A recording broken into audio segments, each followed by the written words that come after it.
Hello, everyone. I'd like to welcome all of you to our month of September Clarity of Mind through Mindfulness session. Today, our topic is a noble search, which is based on the Sutta Ariyapariyesana. Actually, this topic also chosen from Bhikkhu Bodhi's book in the Buddha's words. So, with great respect, I would like to invite Most Venerable Panadure Chandarathana Thero to deliver another valuable Dhamma talk, just to, broaden our wisdom. Teruvan Saranai Bhante. Everyone, Sharna Shalika. So I hope you can hear me. Yes, Bhante, we can hear you. Fine. So before actually begin our Dhamma sermon, let's spend few minutes in meditation so that we settle ourselves. You may sit in a comfortable position, calm down yourself, relax yourself. Basically, we are trying to establish mindfulness, first of all, within our body.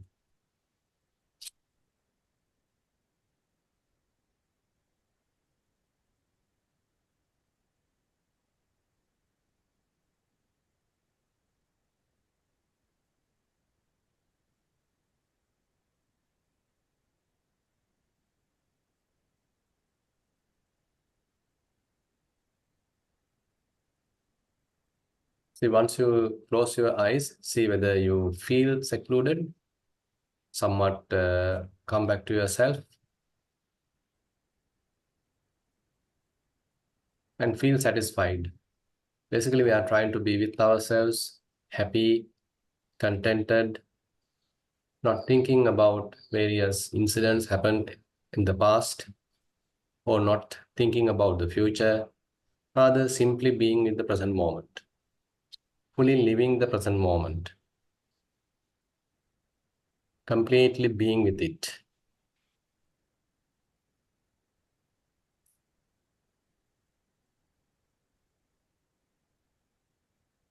You can take a deep breath, hold it for a while, slowly release it. Settle yourself.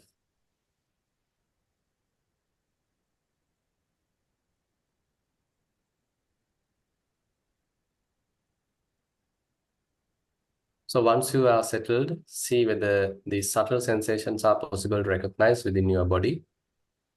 Eyes are gently closed, so there could be a subtle sensation at your eyes. Lips are gently touching, there could be a soft sensation there as well. Jaws are tightly coupled. If jaws are tightly coupled, you can release them. Keep everything relaxed. And overall in your face, there is no tension, there is no any stress. You can maintain a slight smile. We are trying to enjoy the present moment, each and every moment, moment by moment. Again, take a deep breath, hold it for a while, slowly release.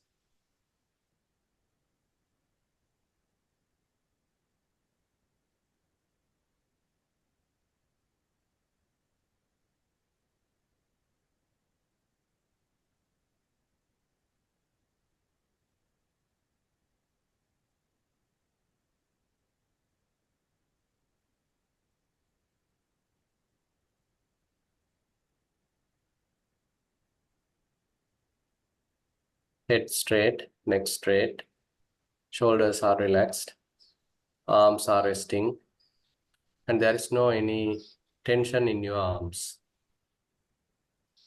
And clothes touching the body. At certain places, you might feel tight. At certain other places, just a mere rubbing sensation or touching sensation. Try to recognize where the clothes are touching. So slowly, we are coming back to ourselves.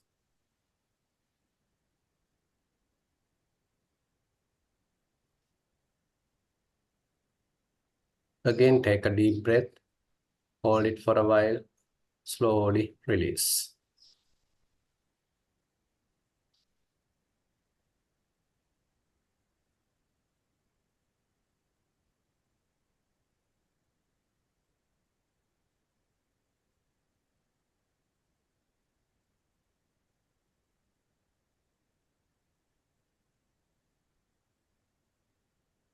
As we settle within our body, there may be various processes to which we are open to. Probably you can recognize how breathing happens, how heart vibration happens. Probably even you can recognize how blood circulation happens, how rising and falling of the abdomen happens. All these things are happening. We don't need to do anything. Simply we can acknowledge them, fully aware of them. Let's keep our attention at the nostril, being aware of each in-breath, being aware of each out-breath. Let in-breath happen naturally. We don't need to control, we don't need to adjust. Let it happen naturally as the way it wants. And we are merely being mindful, closely paying attention. Each in-breath, we are fully mindful. Each out-breath, we are fully mindful. If your mind gets wanders, distracted, probably you can introduce some noting technique. When you know in-breath happening, you can note it as in. When you know out-breath happens, you can note it as out. Very simple, quite short, not a burden to the mind. Let the mind relax with each in-breath while you are noting each in-breath, each out-breath.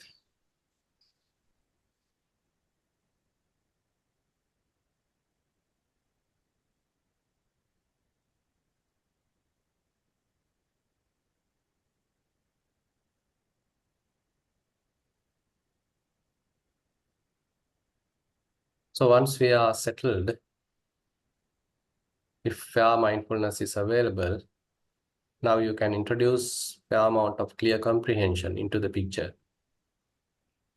You can closely examine breathing, whether you are experiencing the beginning, the middle, or the end of in-breath, or the gap. Are you experiencing the beginning, the middle, end of the out-breath, gap between out-breath and in-breath? So we are examining this whole breathing cycle with a calm, relaxed mind, but with some sharp attentiveness. Closely examining, closely investigating, while maintaining a balanced mind.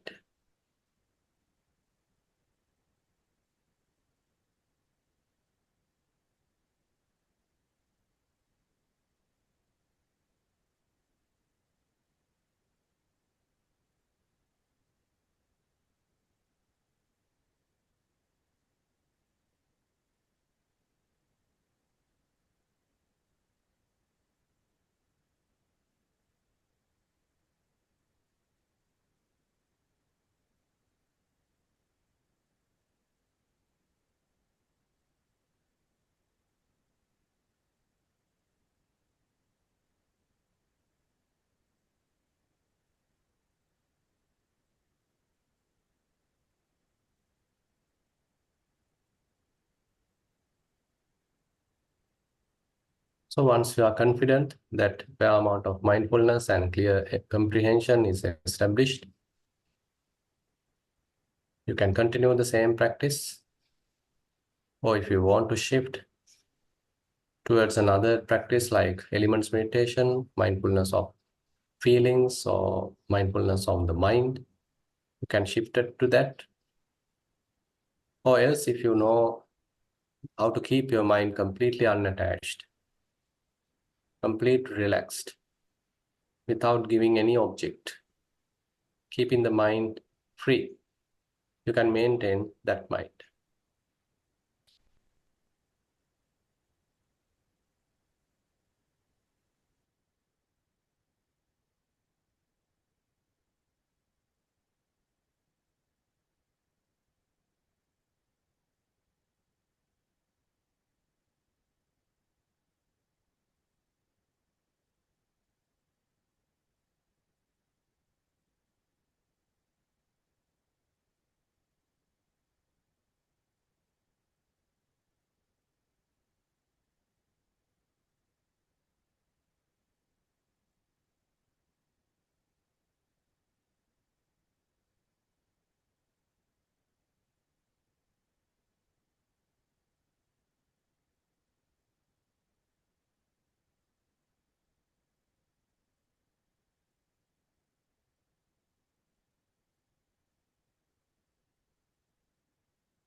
So we are going to start the Dhamma sermon. So we'll first recite Namo Tassa 3 times. Namo Tassa Bhagavato Arahato Samma Sambuddhassa. Namo Tassa Bhagavato Arahato Samma Sambuddhassa. Namo Tassa Bhagavato Arahato Samma Sambuddhassa. As you know, we were discussing certain parts available in the book compiled by Most Venerable Bhikkhu Bodhi. Actually, he basically taken everything from the Sutta Pitaka, various suttas, which are he basically categorized or ordered them in such a way so that the whole Buddha's dispensation is very much like revealed from various aspects. Now, today we are going to discuss another area. So how Buddha decided to teach, basically. So this Ariyapariyesana Sutta, starting with his determination, Buddha's determination as a Bodhisattva, how he wanted to find out the truth. And he understood that basically before his enlightenment, actually he had an idea, okay, everyone is coming to this birth and go through some different type of experiences and maybe going through some sickness, aging, and ultimately die. Again, one may be reborn and again go through the same cycle, again die. So is there any solution for this kind of continuous existence or continuous suffering? Again and again, one may go through because of this impermanent world. So at first, he also was thinking that there may be a situation, there is something that we can find out as something permanent, something completely happy, and things are under our control. So those kind of scenarios were there. But later, he decides to recognize towards the Nibbana, which is unborn and unconstructed. And that is a kind of a noble quest. So typically what happens is that we are in search of, say, you as a person, then you need to educate yourself, then you need to find a job, find a partner, and have children, find a house. And so basically these things are all conditioned situations, conditioned phenomena. And similarly, we being conditioned, we are trying to attach with certain conditions, conditioned phenomena, people, things, etc. But unfortunately, those also are subjected to some sort of a change and any kind of unsatisfaction, and things are beyond our control, non-governable. So ultimately, we're going to suffer. So it's a kind of a ignoble quest. So we can't say we can't guarantee the happiness that we derive from that. So instead, now the Bodhisattva wants to find towards another type of a happiness, which is more into the supramundane type. So after he went through that sort of quest, so he first decided to relinquish his family, and then he went through gone forth, and then later he found Alara Kalam. Probably you have heard about him. So that is one of his teachers who taught him certain jhana. We can say certain arupa jhana. And there he learned that very quickly. But he understood, okay, it is not yet the final attainment. So this Alara Kalama's dispensation only limited to some samatha attainment. And so the Bodhisattva decided, okay, this is not what I am looking for. Then he moved forward to Uddaka Ramaputta. There he taught another attainment, another Arupa Jhana. That also easily he was able to attain. But there also he found it is not the path that I am looking for. It's not the ultimate solution. Then further he went through, and ultimately he come to this Neranja, and this place where he's going to be the Buddha. And then he was very much like attended by 5 ascetics, and he went through some 6 years of strenuous practice. But later he understood, okay, this kind of self-mortification is also not the path. So during those days, self-mortification, Atta Yoga was recognized as one of the best paths for attaining enlightenment. But after 6 years of strenuous endeavor, he still can't do anything. So there he gave up this strong training. So by seeing this decision, actually, is that those 5 ascetics abandoned him, and then the Bodhisattva became alone and decided to go for his own quest, his own kind of a finding. And there he recognized the Noble Eightfold Path, the middle path, and ultimately he became enlightened. Now, after he became enlightened, so basically he understood, okay, the Dhamma that I have realized is so refined, so profound, so no one can understand it. So his view was like, it's very hard to see, hard to understand, very subtle, difficult for most people, because people are very much like engrossed in type of darkness. They are more into the sensual pleasures. So my Dhamma is very much like talking about the detachment from these sensual pleasures. So how can I explain this to these people who are indulging with this kind of sensual pleasures? So no point of teaching them. So this is the kind of an idea that what came to his mind. And the world is basically delighted in attachment. Now by that time, Brahma Sahampati was very much like inquiring the Buddha's mind and understood the sort of thought that he's going through. And there he immediately come forward and made a plea. He's basically telling, so there are people who are with little dust in their eyes. What he meant is that there are people who are with less defilements in their mind. So they may be capable of understanding what you are teaching. So please look at the whole world. You may have that capacity to look at this whole world system. And so this Sahampati Brahma is actually inviting the Buddha to look at. And then actually he is asking or pleading the Buddha to open the doors to the deathless and to share his realization with the world. And he's asking to teach the Dhamma to the world. So he's the one basically asking, inviting the Buddha to deliver the Dhamma, teach the Dhamma. And then Buddha started looking at the world through his clairvoyance. So he was able to look at the world, and there he understood. So there are certain beings with keen faculties, and some others are, by the way, wrapped in darkness.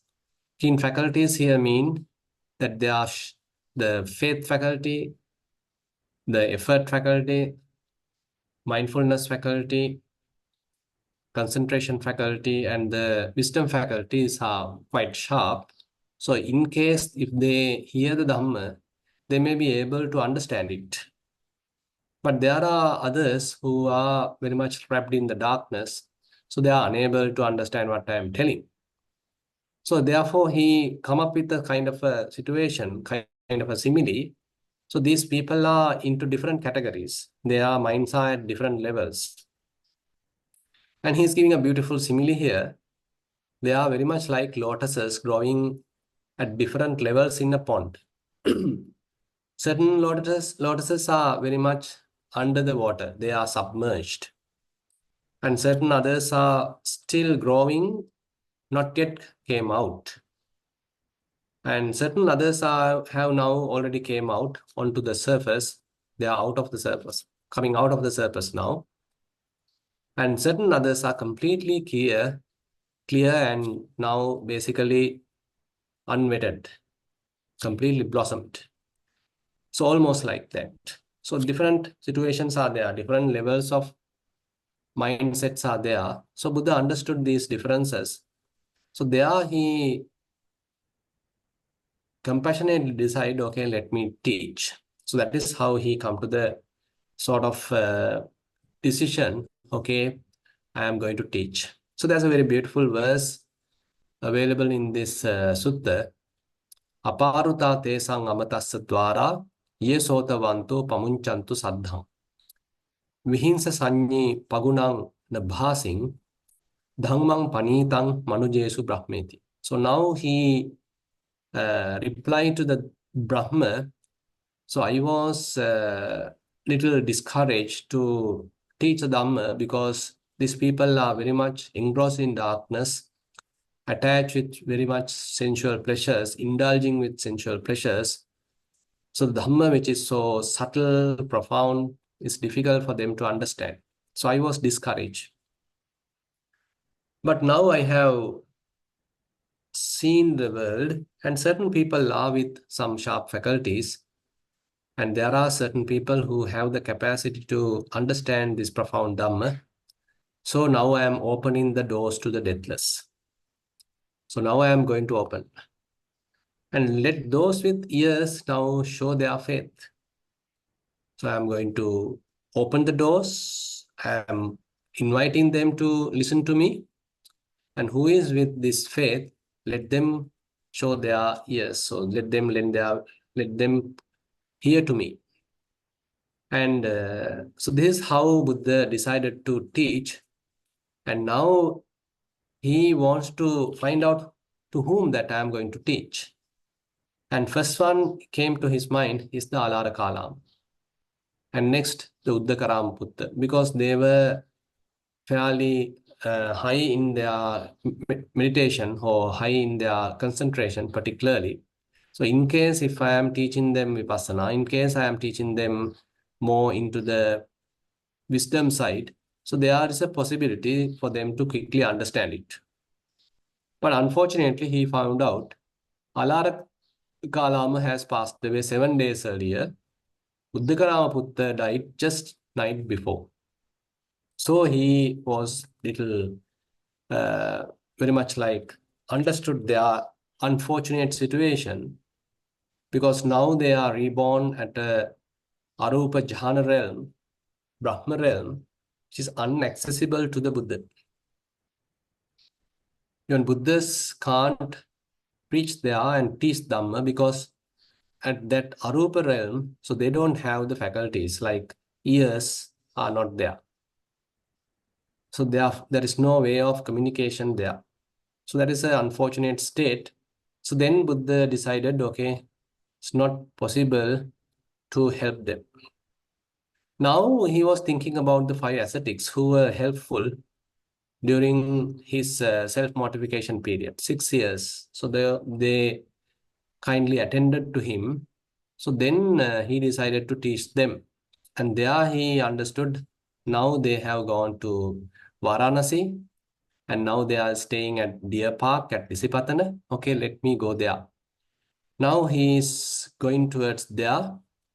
But once he encountered the 5 monks, they thought, okay, this Gautama has gone in a wrong direction. He back into the self-indulgence,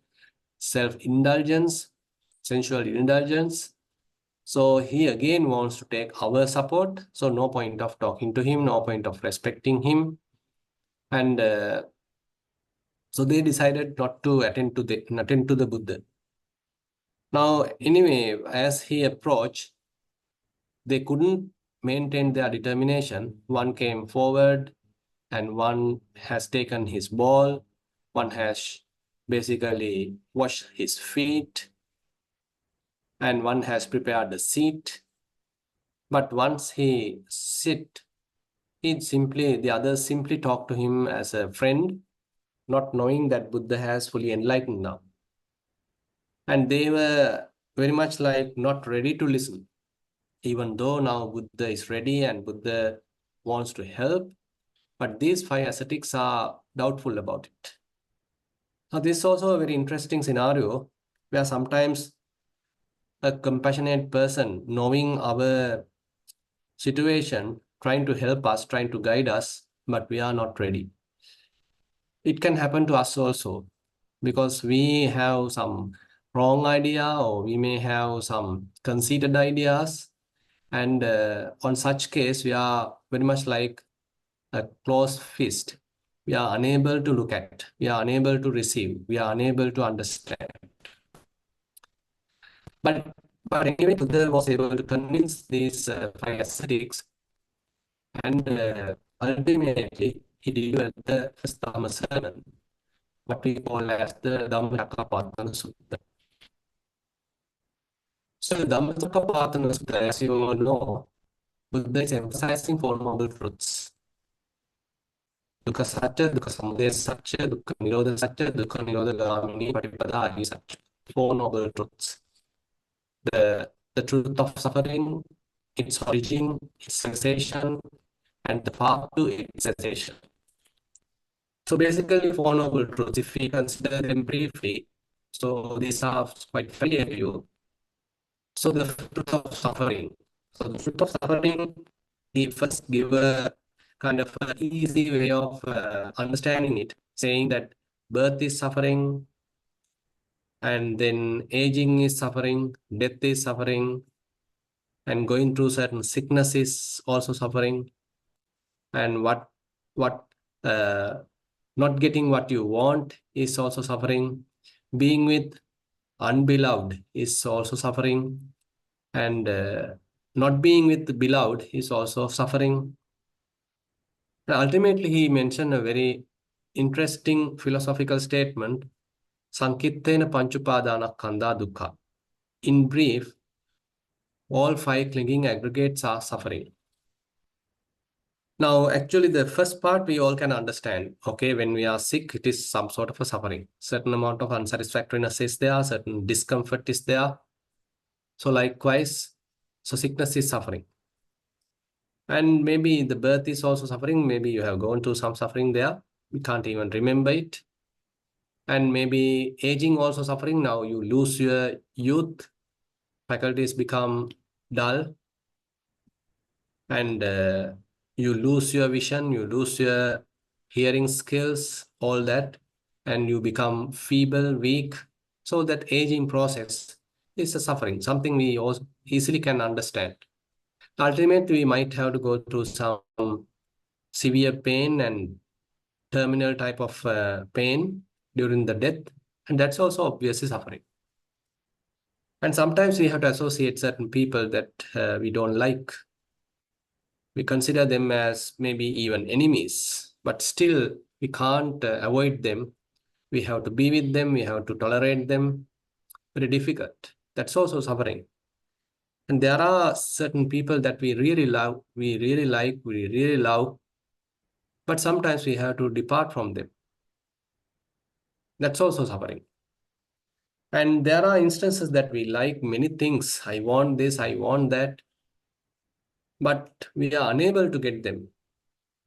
Even though we like, we can't achieve it, or we can't afford to it. And these are already owned by someone else. So we are become helpless because what we want is unable to acquire. That also produces fair amount of suffering. And sometimes we are having certain idea, okay, a certain situation has to happen like this. A certain person has to behave like this. So I have my own vision, I have my own idea, I have my own wish, expecting a situation to happen the way I want, expecting a certain person to behave the way I want. But unfortunately, the things can go wrong. The things can happen completely different. The situation can change abruptly and unexpectedly, and your view, your expectation could be completely distorted, completely destroyed. Ultimately, you lose your faith even. You become disheartened. Probably you had an idea about a person and very much like expected a certain behavior, but that person also has changed and you become disheartened. So these things are easily we can understand. But the last statement is the most interesting part and the profound part. Sankittena panchupadana khandha dukkha. So there Buddha mentioned, so in brief, all five clinging aggregates are suffering. So five clinging aggregates. So basically a whole our experience, Buddha divides into five components, five categories, five aggregates, and talking one aspect of the physical side and four aspects onto the mental side. So this is one way of categorization. So the first aspect, that is into the material realm, so he's talking about the Rupa Upadana Khandha, the clinging aggregate of form, the form clinging aggregate. So it includes whatever the physical phenomena that you can think of, either past, present, future, internal, external, gross, subtle, far, near, everything is included under this form aggregate. And various different kinds of feelings, maybe bodily pleasurable feelings, pleasant feelings, mental pleasant feelings, or suffering and pain, maybe equanimous feelings, all those different kinds of feelings are included into the second aggregate, the feeling aggregate. The different perceptions and signs that we all are again and again handling. Our eyes, we are certainly taking certain signs, marks. Based on that, we attempt to think, come to certain decisions, come to certain views, perceptions. Now, those perceptions, those signs, marks, and various conventions, all that comes under the perceptions aggregate. And various thoughts, various intentions, either wholesome or unwholesome thoughts, all that comes under the formations aggregate, including in the bodily formations, formations, and mental formations. That comes under the sankhara khandha or the formations aggregate. Now we all have eyes, ears, nose, tongue, body, and the mind through which we communicate, we interact with the outside world. And there the cognition happens when our eyes are aligned with certain form. The cognition happens at the eye level. When our ears are aligned with the, say, sounds, cognition happen at the ear level. So likewise, this cognition part is also there. So that comes under the consciousness aggregate. Now, the interesting thing is, if they are merely operating without any trouble, that's all right. But unfortunately, because of our ignorance, because of the attachment, the tanha, we again and again go and attach with all these different aggregates. We go and grasp with these different aggregates. Ultimately, what happened? We're going to suffer.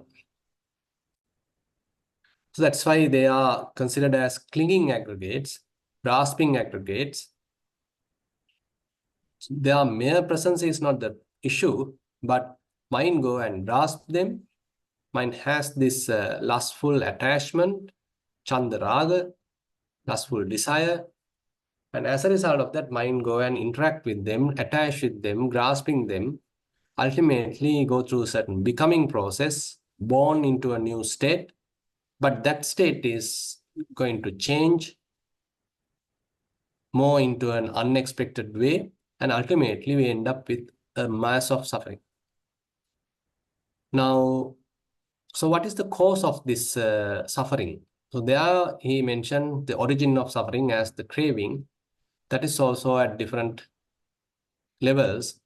So we may have sensual desires, we may have desire to become, have desire to get rid of, and again attaching to various situations then and there.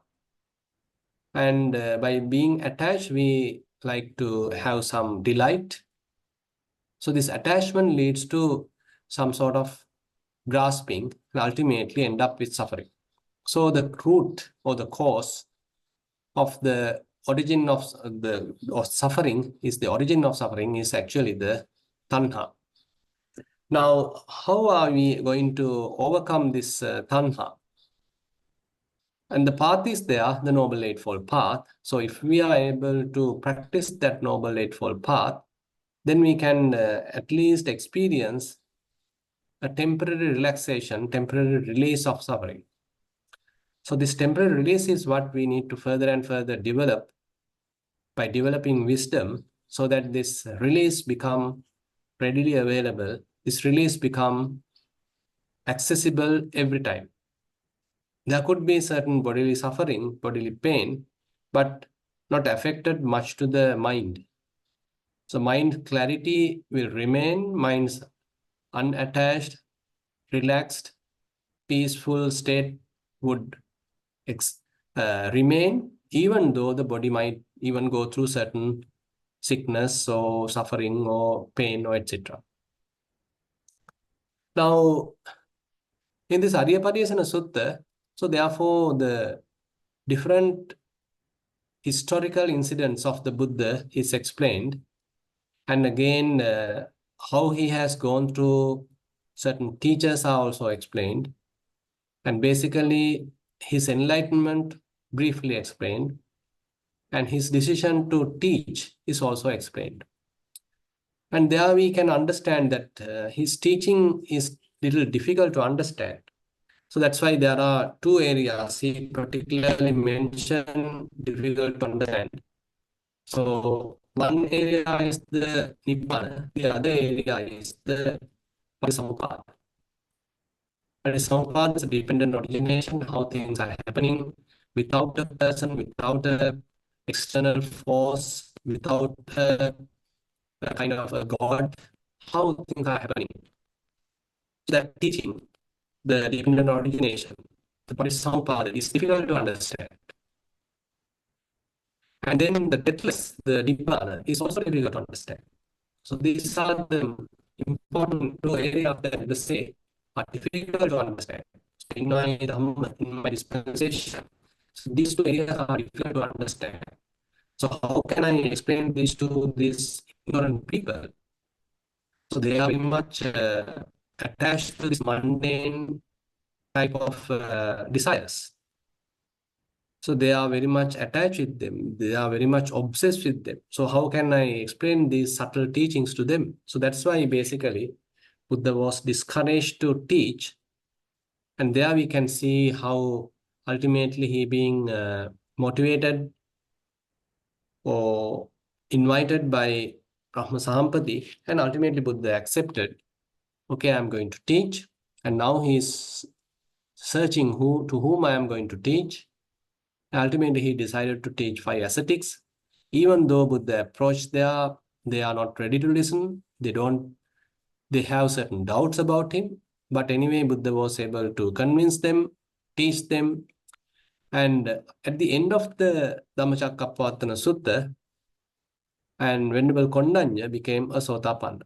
So this is a story that most of us are familiar. So he became the Buddha's first noble disciple.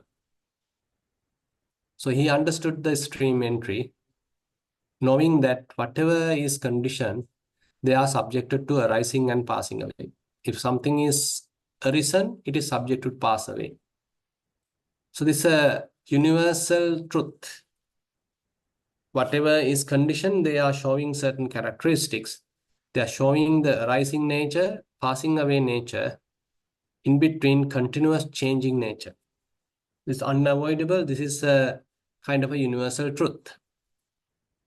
So basically, as practitioners, knowing this by mere listening is not enough. So we too have to understand it. We too have to experience it. We too have to realize it through our practice. So that's why we have to develop mindfulness. That's why we have to develop a fair amount of concentration, so that we too are able to clearly see things. By mere listening, by mere studying, we may have some surface level of understanding, But for us to profoundly understand, so we need fair amount of practice, which is based on mindfulness and concentration.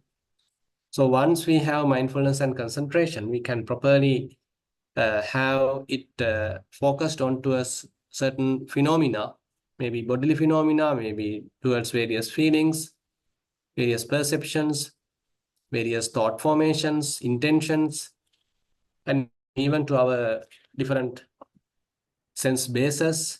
And there we can do some thorough investigation, how these things are operating, how these things are behaving. Accordingly, we may get a first-hand experience. We get a first-hand understanding, okay, this is the way it is. So interesting part of this understanding is, so this understanding cause to let go of this fire clinging aggregates instead of attaching to them. So typical approach or typical tendency is to attract to them, attaching to them, grasping them. But by going through fair amount of practice, one may change that wrong attitude or wrong addiction. We can say a wrong habit. So rather than attracted to them now mind slowly let it go. Let things be. Rather than interfering, without attaching, without grasping, now slowly, mind get released. So this release state is where we now have to further and further cultivate, further and further familiar with, knowing again and again how defilements are arising, how tanglements can happen, how again the grasping can happen. But knowing it and slowly abandoning it, slowly releasing it, relinquishing it. So ultimately mind maintains the peace for a long time.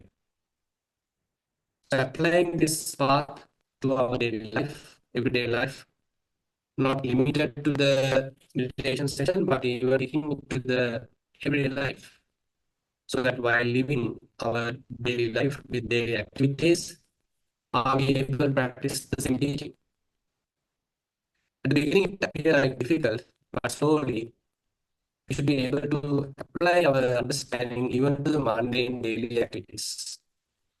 So while talking, are we able to maintain such a peaceful mind? Engage with some other, say, activity, are we able to maintain that unattached mind, release mind? Even if we go through some tanglement, any confusion, any sort of shifting, how quickly can we return back? So these are the areas actually we need to practically look at. So it is not the mere understanding of the theory, but we need to practice it. We need to see it clearly through our direct knowledge. And accordingly, once such direct knowledge is further and further increased, are we now able to maintain a release state? Because if the understanding happens at a thorough level, at a significant level, so one outcome of it is to relinquishment, to abandon things, to let go of things. So it is not a forceful letting go, rather a natural releasing. And once naturally released, so the mind remains calm, peaceful, and are we able to maintain that? So what are the reasons again and again we get entangled? What are the reasons again and again the mind get defiled?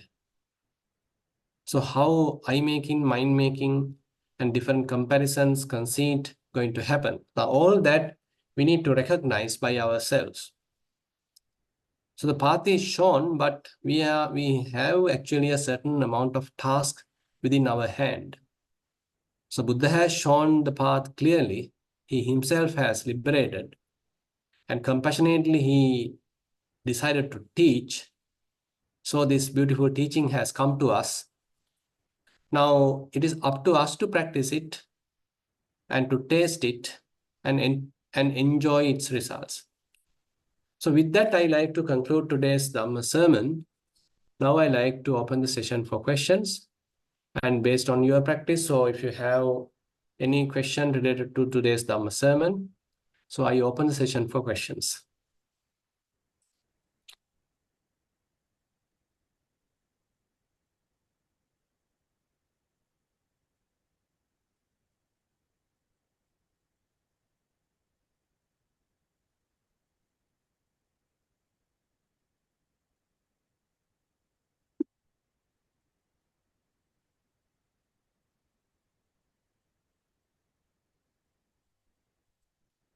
No questions, Shalika?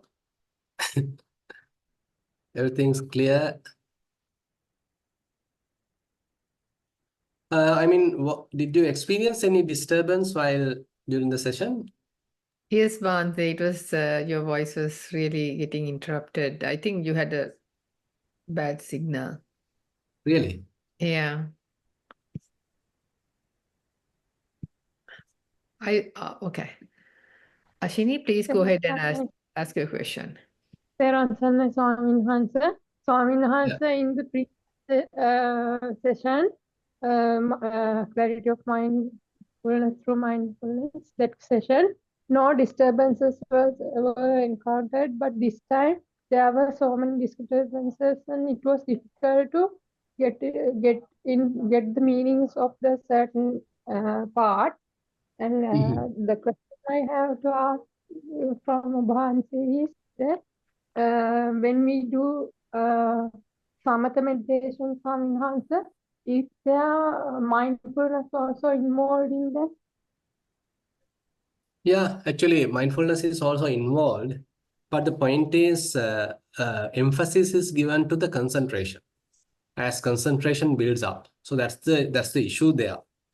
So we can't have immediately say what we call the concentration. So what we may start with mindfulness, but as we develop mindfulness, we start enjoying fair amount of concentration. Now, ultimately, concentration overpowers, and we even forget about mindfulness.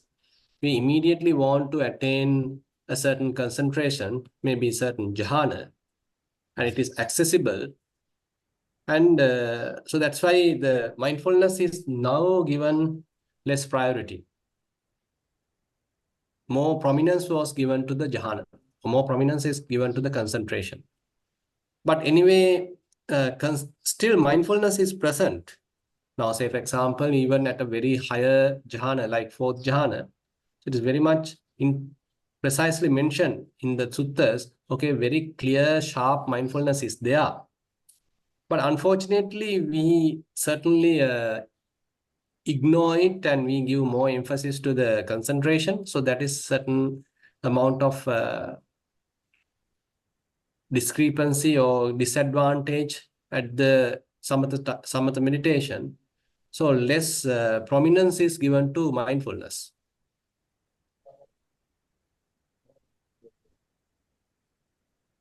Thank you very much, Swami Hansa. Thero Swami Hansa. That's a nice.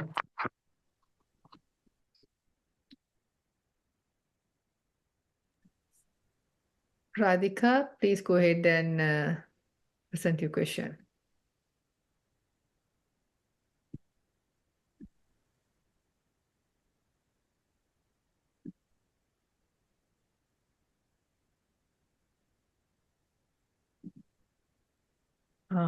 You can unmute. Okay, thank you. Theruvan Saranai Bhante, you asked how the session was. It was good. What I do is maybe I should keep my eyes open, because what happens to me is after a while the breath gets very subtle, and then I lose the breath. Right? It's for a little while it was fine, because there were thoughts and there was the very subtle breath, and I was listening. But then the breath is gone, and then I fall asleep very often. So that is an issue actually most of us can go through, because during the meditation, even at the early stage, you can fall asleep. So drowsiness easily comes through. So that is a very huge, issue that most people are having. Even at the early stage, you may end up with sleeping. And even after you practice Vipassana, suppose that your mind is temporarily released, while you are there, slowly, again mind shift to this kind of an unconscious state. That is also there. So therefore, this sleep is something that we have to properly manage. And it is not only a hindrance at the initial stage, even it's a hindrance at the latter stage. Even as Vipassana yogis, we need to be careful where even when our mind is capable of maintained without an object, still it can drift towards this kind of a completely unconscious state. And people are there where their head is completely fallen, not knowing what is really going on. And after a while, they wake up completely. Previous time, it was complete unconscious, but now they become conscious. So that is a kind of a area that we need to be very careful, because at the beginning, it is, of course, we can easily understand that is because of the sleepiness that we fall asleep. But certainly at a later stage, when even one may practice Vipassana, so why this mind can shift into some unconscious state? Probably you need to introduce more walking meditation so that you are quite awake, doing some open practice, keeping the mind quite open, relaxed, and awake. So this awakefulness and sampajanakari hoti, knowing things, is very essential part of our practice. So sometimes people prefer to be in that unconscious state. They spend hours not knowing what is really going on, and mindfulness has become very weak, and the mind has shifted to a kind of a corner, a hidden corner, and it is quite unconscious. So this is something that we need to carefully consider, because otherwise what happens, even though you have practiced years, ultimately you end up with some unconscious state. It's a type of a warning that I like to give to you. So if in case you fall into such an unconscious state, better do walking meditation a lot and developing sharp mindfulness, and maybe even if you are able to now release your mind completely without even an object, so practice walking even there, looking at your mind, keeping the mind released, keeping the mind completely freed, but looking at things. Even though you see things, your mind might not get drifted. Your mind might not want to talk about it, because mind prefers the seclusion while fully awake. So that the beauty of the walking meditation is that, so unlike in the sitting meditation, while walking, you can still maintain this, what we call the signless state or emptiness, still possible. Even though you see, even though hear, smelling, touching, tasting happen, mind prefers that seclusion. Mind prefers that unattached, released state.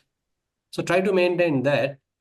So rather than trying to immediately put yourself into the seat, to the cushion, and close your eyes and engage with some deep concentrated state. Bhante, I do like 45 to 1 hour of walking meditation.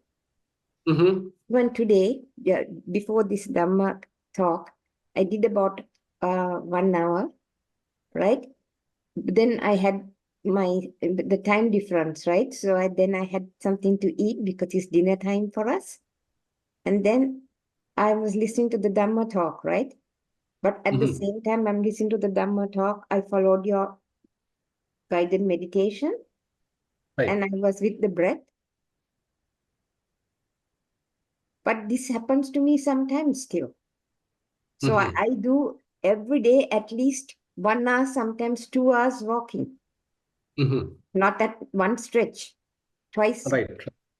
But 1 hour for definitely I do 1 hour walking. I have no problem with the walking meditation. Right.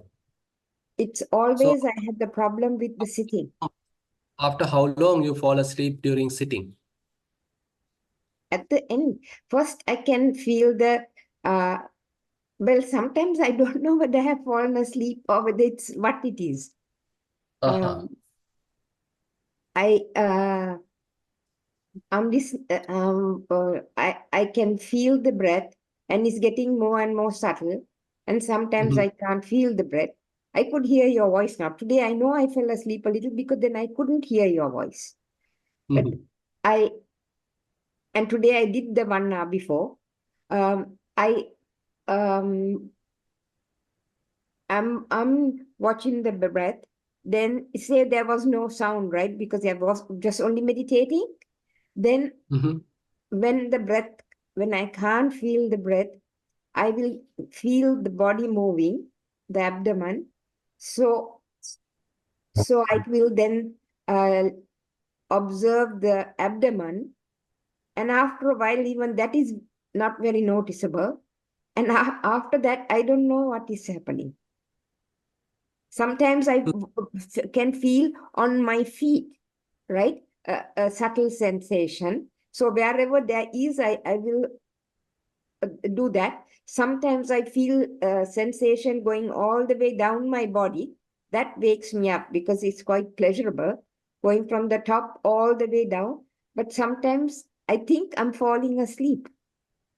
I don't know what it is, but there is nothing to know. I mean, I don't know what happens. That's why I say I have fallen asleep. Yeah, it can happen. Yeah, as you said, it definitely can. I mean, you can get into this unconscious feeling state, this sleeping state. Yes. So that's possible. That's why. So we have to sharpen the mindfulness. It is also not very, that very forceful type of mindfulness.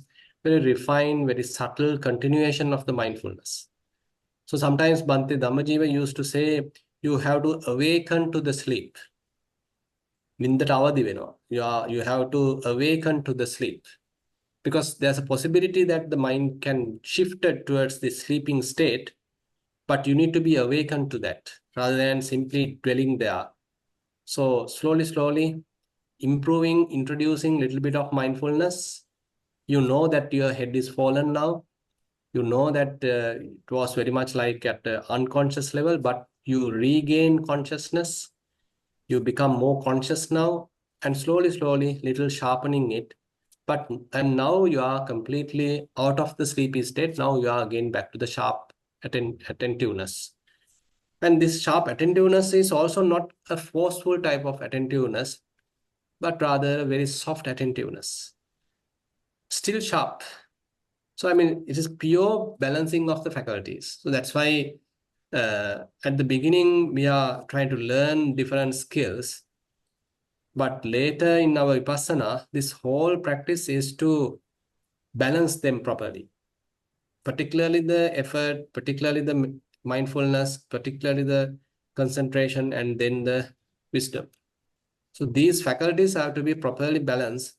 Then only we are able to maintain a peaceful state of mind, an even state of mind. If we are applying too much energy, again mind can become restless. If we are applying too much investigation, again mind can become restless. And if you are not applying enough energy, or if you are not applying enough this investigation, mind can easily get into this sleepy state or unconscious state. So that's why, how are we going to balance these two sides? So that is the whole practice. So if there are no thoughts, like say I am having thoughts, right? I can say if the thoughts are not of value, I don't know what the thoughts are, right? No need to have thoughts. Yes, that's what I'm saying. I don't have. If I have thoughts, I'm very alert, right? And I will investigate what is the cause, like that, and all, right? It's not that I don't have thoughts, but it's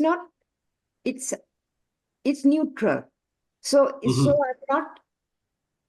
I'm ignoring them, right? So I know sometimes there are some faint thoughts, but I don't even know what it is. I'm with the breath, right? So that stage is, I'm conscious. I know that sometimes there is some very subtle thoughts, and I can see them. I mean, I don't want to say I can see them because I don't know exactly. If you ask me, oh, what were you thinking? I don't know.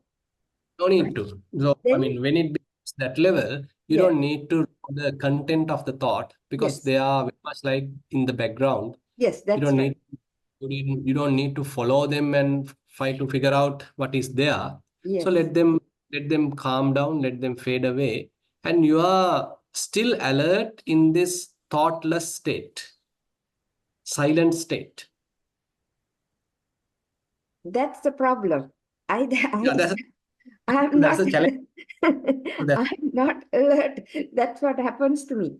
Now, if there are thoughts and I have connected them, and it is because I'm upset about something, I'm worried, right? Then I straight away say, oh, I see stress there, right? And then I have to let it go. So I do that investigation immediately. So then I'm alert. The problem is when there is thought, or even a sound. There is now today in the middle of your talk, I know that I was drowsing off, right? Maybe I should have just kind of opened my eyes. I wasn't opening my eyes. That may be why. I was just like, because when you were doing the meditation, I went into a very calm state. The first bit, right? I heard the bell and all that, but I didn't really want to open my eyes. I was quite happy just the way I was, and I was listening. I heard everything you said, but then somewhere right at the end, I felt that I lost a little bit. So maybe when I'm feeling that the thoughts are not there, and I should then kind of make myself more alert by opening my eyes or something. Opening eyes, I mean, even opening eyes is not harmful if you are able to maintain that state. But the thing is, at the beginning, it is difficult. So once you open your eyes, that state become completely disturbed and you might lose everything. But later you can even open your eyes, but still you know that mind is not drifted. Mind likes to stay alone. Mind likes to stay secluded without being distracted. Naturally, mind has the capacity to stay quiet. So by that time, opening the eyes is no harm. That's why I invited to spend more time in walking, because as you know, you walk while keeping our eyes open. Yes. The interesting thing is, even though we see things, mind remain calm, untangled, without without being involved in what we see. So it means that mind has the capacity to retain its peacefulness. So that is what we need to target. So you think that it is better for me to do more of walking and reduce my sitting? So while walking, are you able to come to a state keeping the mind without a thought?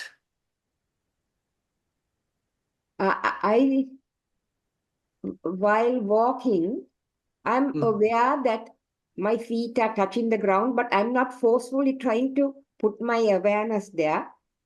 I am not I'm looking at where I'm walking. If not, I'll fall down, right? Today I just walk mindfully, not back and forth like Sakman. I just walk.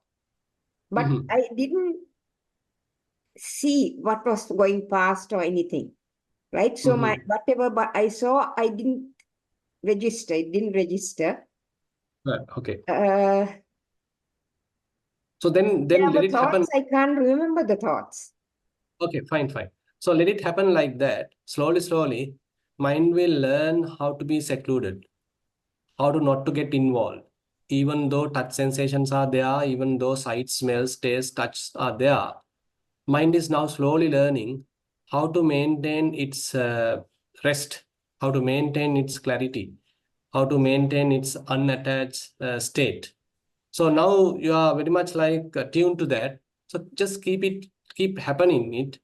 So slowly it will learn. We can't forcefully make it. No. Is it okay if I do more walking than sitting? Because I have, well, I had the opportunity here to go. I'm taking up too much of your time, but I had the opportunity to uh, go to meditation. So I started going because there was a place near my house. They closed for a month break. It's a nunnery, right? So every day I was going because I like it's very peaceful. So because of that, every 5 days of the week I went there.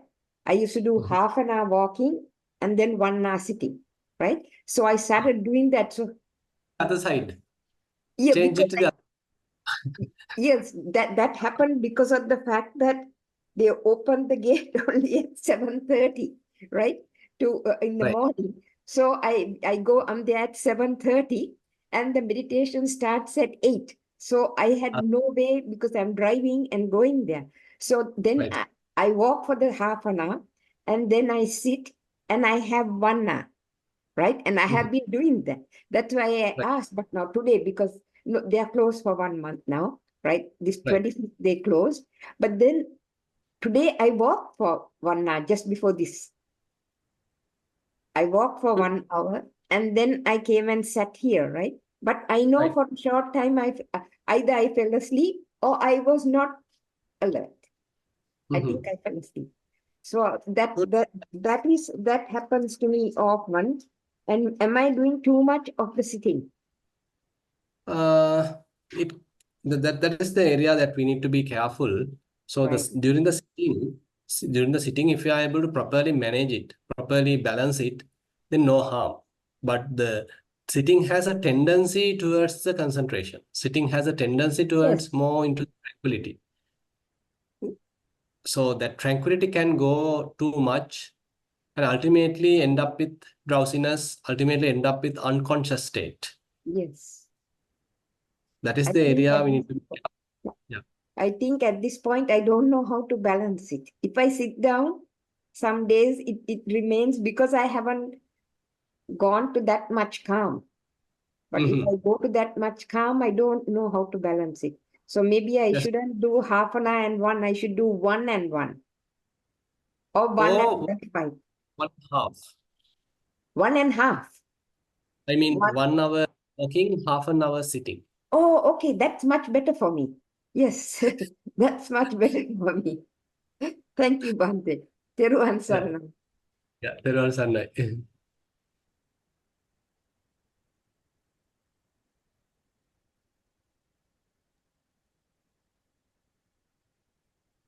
Bhante, can I ask you a question? I don't know whether you will have enough time, because basically, this session is basically based on Buddha's like looking into searching, what he realized, giving it to the people, right? So basically, in that, few things that you mentioned, like Four Noble Truth and Eightfold Path and Dependent Origination. So these are basically Buddha's teaching. And what we have to do is basically it's not just the knowledge, we have to always getting opportunities and apply this Dhamma and see just to try to realize it, understanding it. So can you get a life experience, like a incident situation in life, and apply this dependent origination in 12 steps? Will you be able to explain it to us? Yeah, I think definitely. that would be more concrete, then we can start training ourselves, basically looking at things with using the knowledge we gain. So, I mean, immediately knowing all the contribution coming from different links would be difficult. So typically, I mean, when we know, okay, I'm suffering, okay, I'm going through some mental suffering and I'm crying and all that. So that is the end result. That's the end of the dependent origination. Now I am ended up with suffering. So there probably you can little apply some mindfulness and can see what am I doing right now. So where am I born? What is the real a kind of agony going on, or kind of a mind state going on. So what I have prepared within my mind? Probably a little bit of investigation you can do, and probably you can understand, okay, I have expected something, I have my own view about a particular scenario, particular situation, but it is not happening the way I want. So now I am suffering. So likewise, you can apply a little bit of Yonso Manasikara and see why you are suffering. Maybe as I mentioned, probably the things are not happening the way you want. You have certain way of expectation, but it is not fulfilling. It is not happening the way you want. So you are suffering. So then can we go to another stage? So why am I holding it then? Why am I holding this kind of a view? Why am I holding expectation? Okay, things have to happen like this. So this is the grasping actually. A certain amount of strong grasping is there, projected onto a particular state, and it has to happen like this. So this is my view, this is my grasping. Ultimately, it caused me to suffer. Now, if you understand that, now you can slowly reduce this grasping, reduce this, crunching of your teeth. I mean, now just release it. It will reduce the grasping. Now that means now you are reducing even the desire. That you have certain preconceived idea. Okay, this has to happen like this. So that preconceived idea, that desire, that attachment, now you're slowly releasing. So as you are releasing it, now you don't feel much suffering, you don't feel much pain, and you stop crying, stop lamentation, because now you are not expecting. So this expectation, the desire, is what taken you to that grasped state, but now you are reducing the desire, your expectation, your wish, and that causes you to relax, calm, become a little peaceful maybe. Not completely peaceful yet, but little peaceful. Now you can go to further.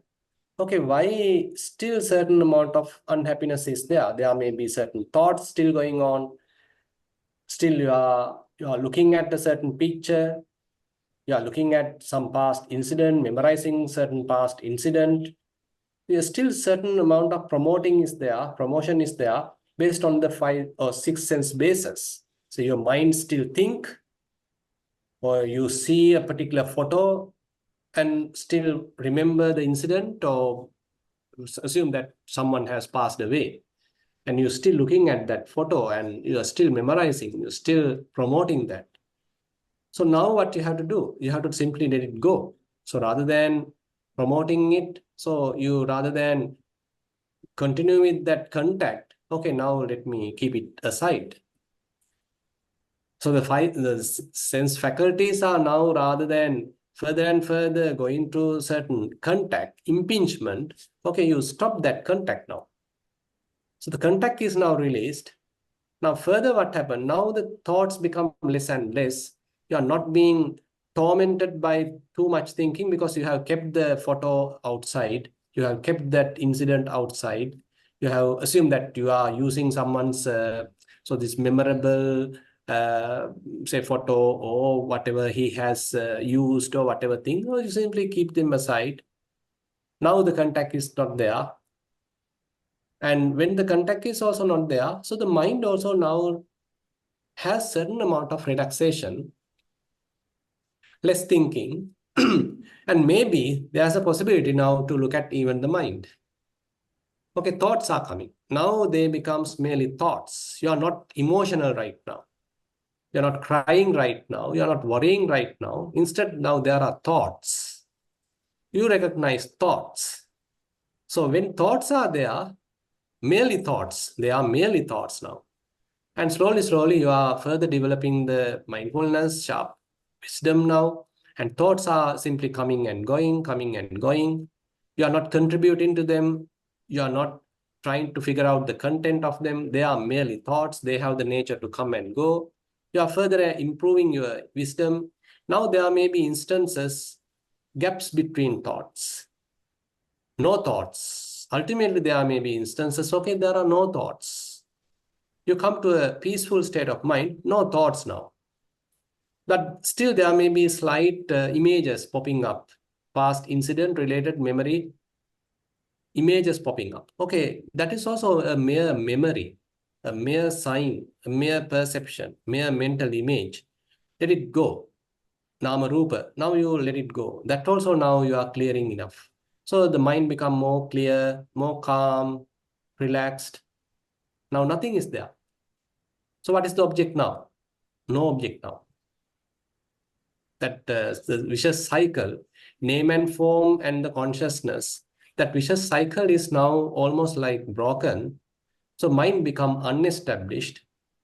No signs in the mind now, no marks in the mind now, no mental images in the mind now. You now end up with the complete clarity of mind. And no sankhara now. Sankhara in the sense you are not fabricating now. You are not doing any fantasizing now. No fabrications, and you have stopped fabrications. Stilling of all the formations, stilling of all the fabrications. Now no more sanskara. No mental formations, everything calm, everything peaceful, no suffering. You have stopped the continuation of the Patisamuppada. No delusion now. So you are end up with a fair amount of clarity, calmness, peacefulness, because you are able to break the cycle, arouse wisdom. So when the mind become wise, it stopped fabrication. It stopped contribution. It stopped your own, additions, your own prejudices. You avoid doing that. Now, no suffering. There can't be any suffering because that vicious cycle is broken. So likewise, I mean, we have that gross suffering at the beginning, but slowly you are applying your knowledge, you are applying your practice to reverse, to come to the bottom, to come to the source. Ultimately, you start watching the mind. Now, no emotions, but they have become mere thoughts. Thoughts also come and go. And there are instances, no thoughts. And there may be instances like certain feelings and perceptions that also you slowly calm down. Ultimately, mind become almost like unconditioned. Mind become completely clear. No any colored conditioned state to the mind. Mind become again completely calm and pure. So likewise, actually, we can apply the practice even to such hard situation. And basically what I explain is how you are coming back towards this Patisamuppada. We started with the suffering and what made that suffering, the jati, that you are born into something, and then you came to the grasping, then you came to the desire. You recognize the desire and you basically have let go of that. Now you avoided that continuation of stimulating your senses, the five sense faculties, the salayatana. So that is also now slowly made them peaceful. And now you stop the mental part, name and form and the consciousness. You understood through Chittanupassana, okay, certain thoughts are there, they have the nature to come and go. You arouse certain wisdom, knowing their true nature. It helps you to keep that also aside. Now you end up with complete clarity. No complete absence of thinking now. No rumination, no proliferation, and complete calmness, tranquility is there. That vicious cycle between name and form and consciousness is completely stopped, and mind is now unestablished. I mean, mind is maintaining complete clarity. So basically, if we have that, no suffering, can't have any suffering. So likewise, I mean, even to the mundane scenarios, mundane situations, we should be able to apply this Patisamuppada. The beautiful thing is, more and more you are dwelling in that clarity, in that peacefulness. So these links of the Patisamuppada started fading away. So these Patisamuppada links, that consciousness link, name and form link, sense basis, contact, feelings, desires, grasping, all that links become faded away and mind stops. You are living with a stopped mind, a relaxed mind, a calm mind, a silence mind. So the silent mind is a wise mind, by the way. So inner silence, if you are able to enjoy, not by mere samatha, but by introducing this kind of vipassana practices, even though you see things, hear, smell, taste, touch, still you are able to maintain the inner silence. So then there is no mind making. So you are maintaining this inner peacefulness. Thank you, Bhante. Very nicely explained. Thank you so much. I think we have another question, Bhante. Sharanga, please go ahead and ask your question. Avasarai Bhante. Yep. I have a question related to this samatha and vipassana practices.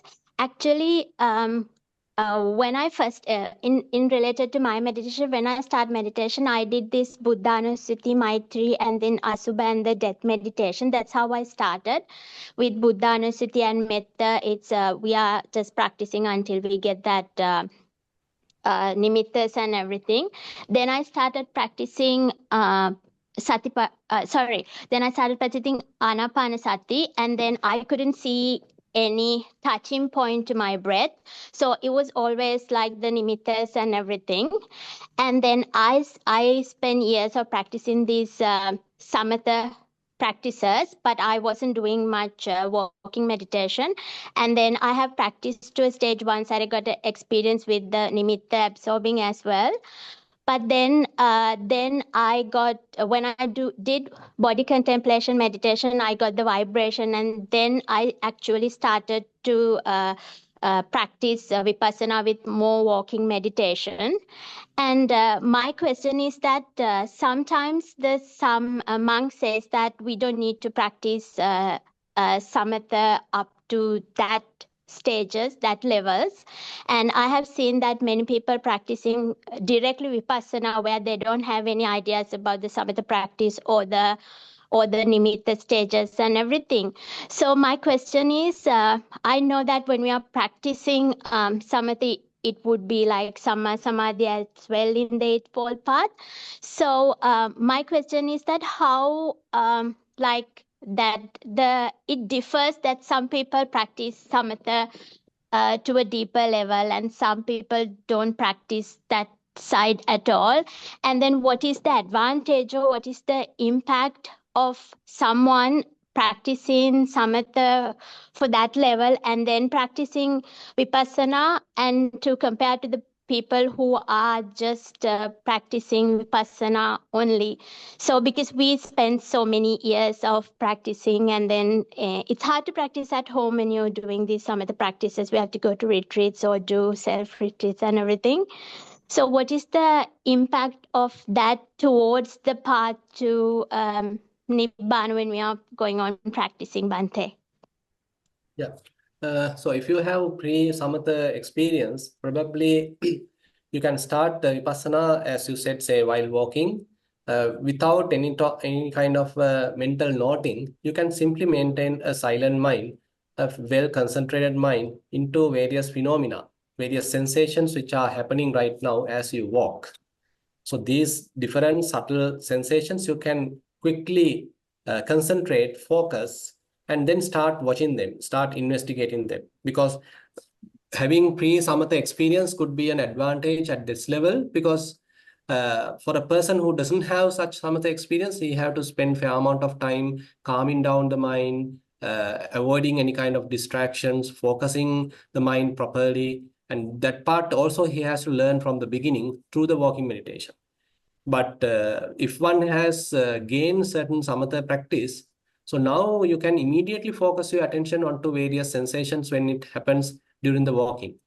You don't need to introduce Vama Dakuna, left, right, and all that. It's not necessary, because you may have the capacity to keep the mind well concentrated, well focused. And again, Sorry to disturb. Actually, I have practiced that way, and then now I am in a stage where I got that upeksha feeling, and I get vibrations all over body, and I could see the rising and passing of the thoughts and everything. And at the same time, I get sometimes samadhis without closing my eyes, just keeping my eyes open. And it doesn't matter now if I go to a retreat or not, even at home, just time to time when I'm relaxed, or even if I lie down, I could see my breath, I could see the vibration, like body as a whole thing, like just vibrate. And that is my current level of practice. So I just was curious just how this extra samatha practice affect this. And yes, Bhante. Yeah. Now actually even when you are lying down, if these sensations are happening, I mean, try to see how they are coming and going, arising and passing away, giving more tendency towards the vipassana and seeing their true nature. That adds to your wisdom. So that wisdom ultimately lets go of the whole thing, calm down the whole thing, and keep the mind completely unattached. So that will pave the way to that unattached state. So our one goal of vipassana practice is to achieve that unattached state. Anisitocha viharati, nachakinchi loke upadi. Not attaching to anything in the world, not grasping anything in the world, keeping the mind completely unestablished. So this is one goal of our practice in the vipassana. So if we are able to achieve it, so just motivate that. Yes, Bhante, that means just watching the sensations of the body and continuing with walking meditation more. Because I don't get much nimittas now. I do get light, but not that practice is not happening anymore. No need now. No need now. You don't need to go to the nimitta and get absorbed to it now. Rather, use the concentration that you have developed to recognize these sensations, different phenomena, and observe their behavior. So you have to become a very silent observer onto various phenomena. It could be bodily phenomena, it could be even feelings, it could be thoughts. Your duty is to know their true nature. Using your sharp attention, your sharp focus attention. So observe these different phenomena, trying to know their true nature. So that knowledge is the one allowing you to let go of the whole thing and to end up with an unattached state. So that wisdom is what we are now aiming at. Okay, Bhante. Thanks a lot. Much merit to you, Thero and Sarnai. Yeah, Thero and Sarnai. Bhante, I think yeah, okay, go ahead. Just adding just one point to it, just to see whether what your opinion on that. Basically, someone to go the enlightened path, they don't need to do like must. It's not must to do like samatha, but that samatha, like whoever have done samatha bhavana, and it's help them to basically, when they're doing vipassana, it's going to help them to basically see things clearly because of that concentration they have practiced. Am I right? Correct. So that's why even if you haven't done any samatha practice, so that early stages of your practice then have to be to build up that capacity. That is where the clear comprehension comes to the picture. So you are developing some, say, mindfulness, sati, and later you need to add clear comprehension into it. Then you can, even though you don't have pre-samatha experience, you may have the capacity to then and there, how you are able to focus your attention to particular phenomena and to thoroughly know its characteristics, know its details, then and there. Not maintaining hours of concentration, rather assume that that particular phenomena last, say, a few minutes. So till that few minutes, you are able to keep your attention well focused onto that phenomena and to see its true nature. So ultimately, it may not last for several minutes, it may be spontaneous, almost instantaneous things. But at the beginning, we don't have that clear comprehension. But to see a particular phenomena consistently for a while, so we need to build up that capacity. Even though if you don't have that samatha skill, you need to build up using your walking and sitting at your early stage. Basically, Bhante, you don't have to go to like, fourth jhana, like third, fourth jhana, right? Right? Having like No need. like, first jhana, maybe like, kind of enough, like just to get concentration. I mean, even first jhana, not necessary. I mean, say, that's why, I mean, if you are able to consistently maintain your attention, enough attention, focused attention onto phenomena, and see their full behavior, complete life cycle, so that helps you to understand their true nature. So ultimate focus is to know their true nature of various conditioned phenomena. It may be bodily phenomena, it may be feelings, it may be external phenomena, or perceptions, signs appearing in your mind, and the thoughts appearing in your mind, say the emotions appearing in your mind. So if you are practicing Ayatana Bhavana, you are keeping your attention to various sense bases. So all that are for the investigation, knowing things. So in order to know things, we need certain amount of mindfulness and concentration.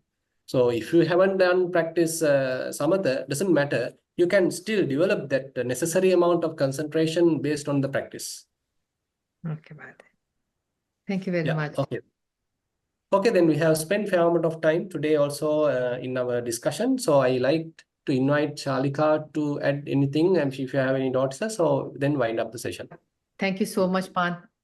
Much merits to you. I know we took a little bit longer time from you, and I think like all our participants will definitely appreciate that. So thank you so much, and I wish you good health and the happiness. And I wish all our participants like joining with us today, and your questions are always valuable. So and I hope to see you all in another month.